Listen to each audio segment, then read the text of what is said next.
So that takes us to news and updates.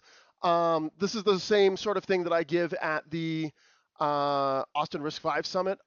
Excuse me, not the Austin RISC-V Summit, the Austin RISC-V Meetup.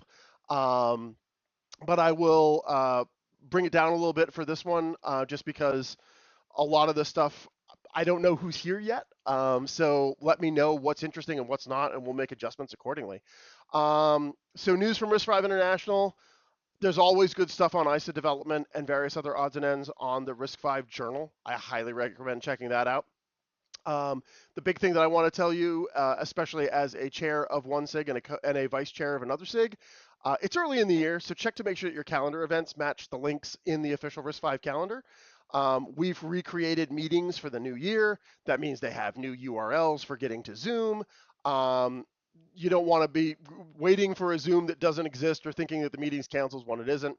And the only other thing of note is that individual memberships are still disabled. So if you are interested in joining RISC-V as an individual, we're hoping that will be done, fixed later in the year, but we don't have any information right now, which is unfortunate, but here we are. And hey, look, all of the remaining bullet points listed with blanks on them. That's awesome.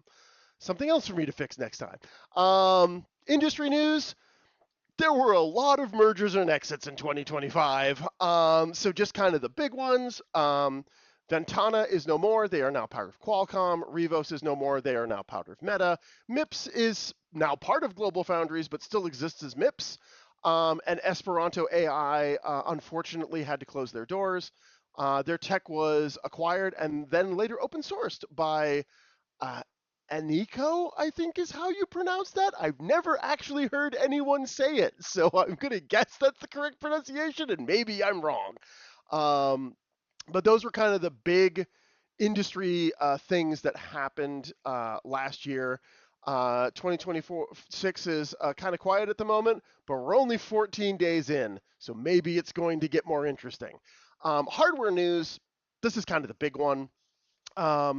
We've anxiously been awaiting these two SoCs, being the Ultra RISC DP1000 and the SpaceMit K3, or SpaceTime K3, excuse me.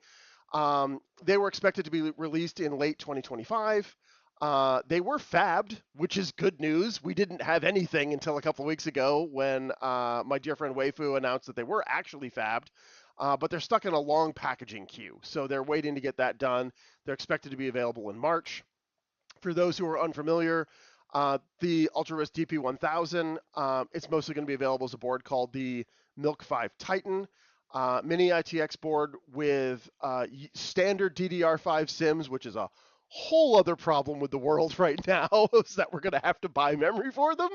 And standard PCI Express slots. It's advertised to be compatible with RVA22 along with Vector 1.0. Some validation boards are out there, and it seems to be faster than the Sci-Fi Hi-Fi P550 Premier or the Milk 5 MegRes. So that's kind of exciting. Unfortunately, I take that back. It doesn't have Vector. That is a typo. It has the hypervisor extension. It does not have Vector, which is kind of the problem. The SpaceMit K3 is supposed to be full RVA23. So that means it does have Vector. It does have hypervisor. There's upstreaming work happening underway. There's a bunch of rumored benchmarks that make it to be about on par as the P550 or the MegRes, but it does include Vector 1.0 and Hypervisor 1.0. We have no idea who the initial board partners are going to be. It might be a Pico ITX form factor. I really hope that's not the case. But we do know it's going to have better PCI Express on it, so you should be able to add an external GPU, which is welcome news. Other pieces of information. Software news, lots of upstream work in the kernel. The T-Head 1520 SoC now works in mainline. So if you are using a Lychee Pi 4a or the Beagle board Beagle 5 ahead, those both use that SoC. You can now use mainline kernels on it, which is fantastic. Other SoCs that are available are the Freedom Unleashed 540, the Freedom Unleashed 570, and the Star 5 JH7110, which is what's in the Vision 5 2, and a bunch of other boards like that. Those all work with upstream vanilla kernels now, which is great. SpaceTime K3 stuff is going along, which is exciting.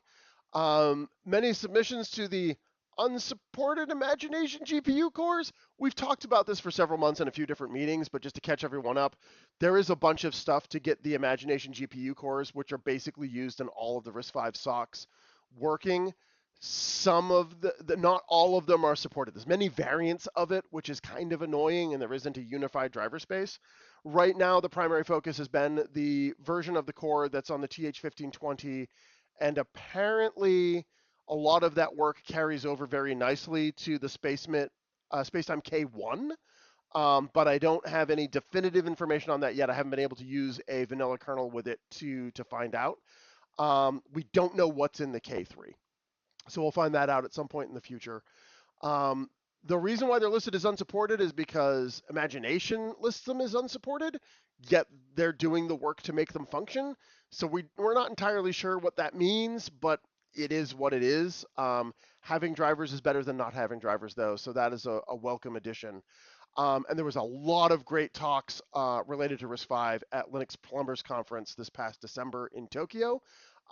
Definitely recommend checking that out on their YouTube channel.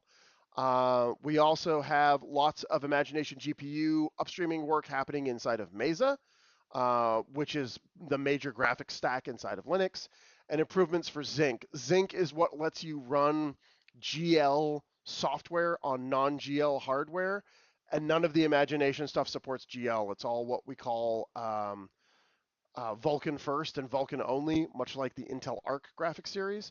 So Zinc lets you run all of the stuff that is currently using GL and Linux, which is basically everything on that hardware, which is useful.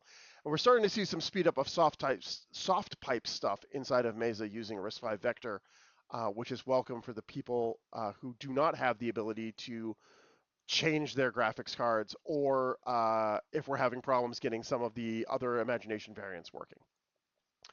Last but not least, upcoming events. This is just a small sampling of what's coming this year. But here's the first 3 or 4 months. RISC-V International is going to be at FOSDEM in Brussels, Germany. That is the end of this month and the beginning of next month. World RISC-V Days 2026 is going to be late February. RISC-V International is going to be at Embedded World in Nuremberg, Germany. That will be March 10th through the 12th. I will be at the Southern California Linux Expo, and we have a booth, we being Works with RISC-V. So I'm going to be bringing 3 different machines in order to demo. There will be stickers. After the show, we're going to have a mechanism for people who couldn't make it to the show who want stickers to get stickers. More news on that in March. I'm looking forward to talking with folks about what can be done and what's working on hardware and what isn't. RISC-V International is working on a booth at Edge AI, which is in San Diego. That's going to be in late March. And they're also going to be at Microelectronics US, which is down the street from me here in Austin, Texas. And that is going to be in late April. We'll update this over the next couple of months. Obviously, all of the stuff from January will fall off in February, and depending on when the meetings are, we'll kind of work through it. But the goal is to give a couple of folks a couple months out interest if you're doing things. I have some other things I'm planning on taking the Works with RISC-V Road Tour to this year. I only have been accepted at scale so far. There are 4 other shows that I'm hoping to go to in North America this year. As I put in those applications and we get yays or nays, I will let folks know what's happening. And I'll probably start posting it on the, definitely post it in the events in Discord, and we'll also post it on the website as time moves on as well. And that's basically it for the upcoming event stuff.